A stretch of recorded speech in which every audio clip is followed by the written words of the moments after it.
আপনি আমাকে মাজার পূজারি ট্যাগ লাগিয়েছেন, জুলুম করেছেন, কিয়ামতের মাঠে এটার জবাব আপনাকে দিতে হবে। আপনি আমাকে ভণ্ড বলেছেন না জেনে, আপনি জালেম, জুলুম করেছেন।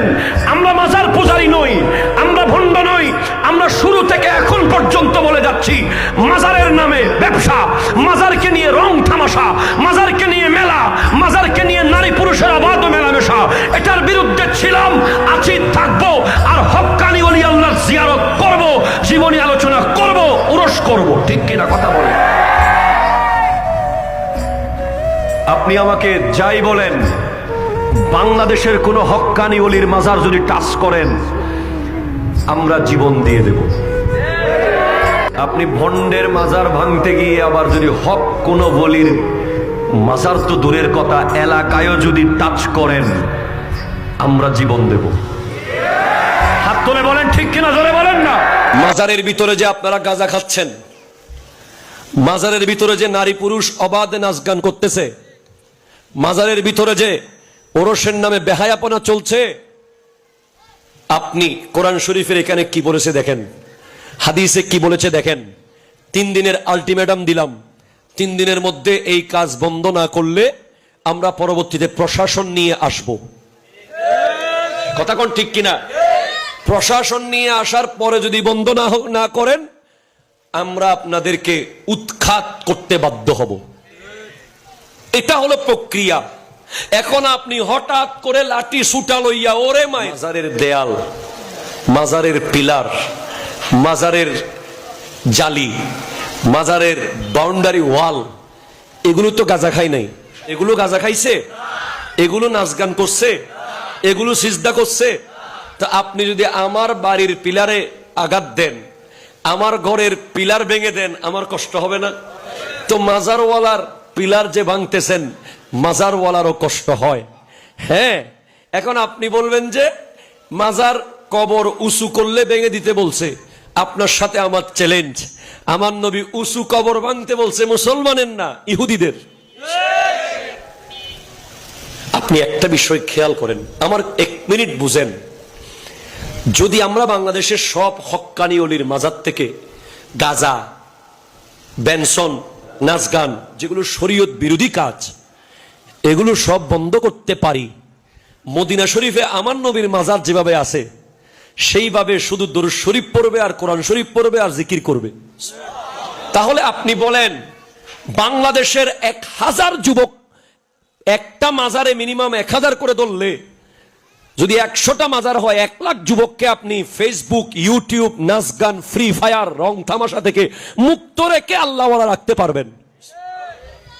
এখন আপনি যদি গোটা মাজারটা সমান করে দেন, সে তো জীবনে বাপের কবরে জিয়ারত করতে যায় নাই। সে আল্লাহর ওলি একজন আছে, সে শুনছে যে উনি আল্লাহর বড় ওলি, ওনার দরবারে গিয়ে একটু আল্লাহর কাছে দোয়া করলে আল্লাহ কবুল করে।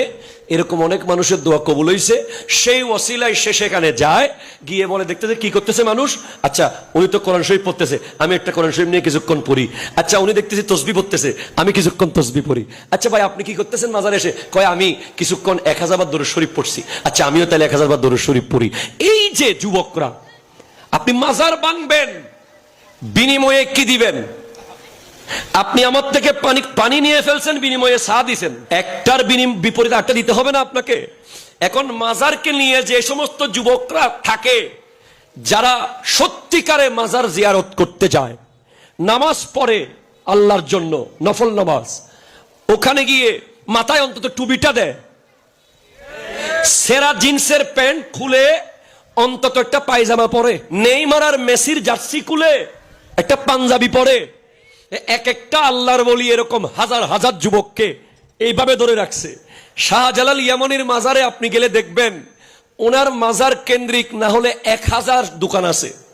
1000 দোকান চারপাশে, একটা দোকানদারের পিছে 10 জন সদস্য যদি পরিবারে থাকে, তার দোকানের স্টাফ আছে 20 জন, প্রত্যেকের একটা একটা করে পরিবার ধরেন, হোটেল ধরেন, ব্যবসা ধরেন।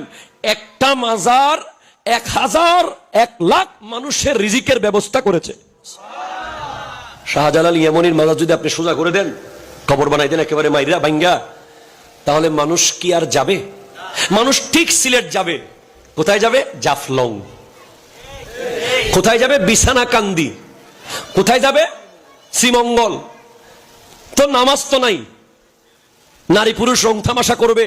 আর এখন তো বনভোজনের নামে যেগুলো হয়, যাইতে যাইতে বাংলাদেশকে গজবের নিচে ফালায়, আস্তে আস্তে আরো গজবে ঢুকায়, পুরো পথে হিন্দি গান। স্কুল থেকে যে বনভোজন হয় সেগুলোতেও দেখিয়েন শিক্ষক ছাত্রছাত্রী একসাথে নাচে। এখন যদি আপনি লেখেন সিলেট সফর এবং শাহজালালের জিয়ারত, অন্তত মহিলারা পর্দা করবে, অন্তত ছেলেরা একটু ভদ্র থাকবে। হে বেয়াদব, গান গাওয়া যাবে না, ইসলামী সঙ্গীত পড়ো, নাতে রসুল পড়ো। কেন? আমরা শাহজালালের জিয়ারতে যাচ্ছি। এমনে এমনে এশক নিয়ে বলে ফেললে হবে না মাজার ভাঙিয়ে দিব। ভাঙার পরবর্তীতে কি হবে এটা বুঝতে হবে, ঠিক কিনা বলেন বলেন বলেন।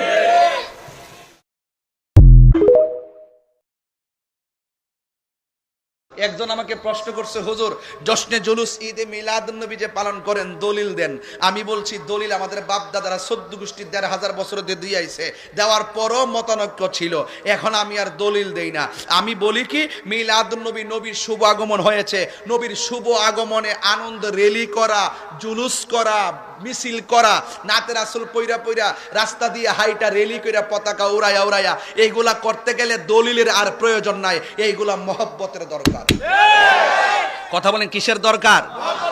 এরপরও আমি কিছু দলিল দিয়ে যাব, নাইলে বলবেন যে তাহিরি চাপাবাজি করে গেছে। তাহিরি চাপাবাজের প্লেয়ার না, এটা ক্লিয়ার কথা। আল্লাহ পাক কোরআনের মধ্যে বলেছেন কুল বিফাদলিল্লাহি ওয়া বিরহমাতিহি। এটা কোরআনের মাদ্রাসা তো, এইজন্য আমি কোরআনটা দিয়ে শুরু করব ইনশাআল্লাহ। কুল বিফাদলিল্লাহি ওয়া বিরহমাতিহি ফাবিযালিকা ফালইফরাহু হুয়া খায়রুম মিম্মা ইয়াজমাউন। আল্লাহ বলছেন, ও বন্ধু, জাস্ট ইউ সে, আপনি বলে দেন বেফাদলিল্লাহ, আপনার উম্মত কিয়ামত পর্যন্ত আমি আল্লাহর পক্ষ থেকে যেই নিয়ামত পাবে, যেই ফজল পাবে, যেই দয়া পাবে, যেই অনুগ্রহ পাবে, হ্যাঁ, তারা যেন ফালইফরাহু, তারা যেন আনন্দ করে। রাইসুল মুফাসসিরিন আব্দুল্লাহ ইবনে আব্বাস রাদিয়াল্লাহু আনহু, অনেক হার্ড ওয়াজ, ইয়াং জেনারেশনটাও এত সহজে বুঝবেন না, এরপর বাংলা সহজ ভাষায় বলতেছি। আল্লাহ বলছেন, আমি আল্লাহর পক্ষ থেকে যদি আপনার উম্মতে ফজল পায়, ফজল, ফজলের বাংলা হলো দয়া, ফজলের বাংলা হলো অনুগ্রহ, আমি আল্লাহর পক্ষ থেকে যদি অনুগ্রহ পায়। এখন রাইসুল মুফাসসিরিন আব্দুল্লাহ ইবনে আব্বাস